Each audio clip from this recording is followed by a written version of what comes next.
প্রিয় দাদা সুরজিৎ দত্ত, যাকে আমরা সুনুদাই বলি, ওনার অসুস্থতার খবর পেলাম গতকাল রাত্রিবেলায়। এখন দেখে আসলাম। ডাক্তাররা সমস্ত কিছু চেষ্টা করছেন এবং ইশারা দিয়ে উনি কথাও বলেছেন। এবং এইটুকু বলতে পারি যে মেডিকেল ট্রিটমেন্টে যা যা দরকার এটা হচ্ছে। শুনলাম যে এয়ার লিফটিং করে আগামীকাল নিয়েও যাওয়া হবে ওনাকে, বাট উনি ইশারা দিয়ে কথা বলছেন।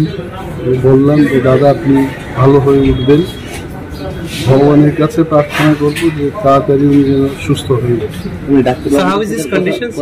Conditions, he was in mask, but he was giving all indication.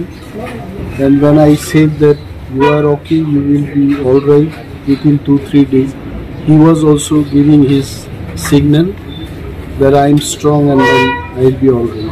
So doctors are trying their best, and I have come to know that tomorrow airlifting would be done through air ambulance, and far better. And pray to the God that he should be well very soon. Thank you.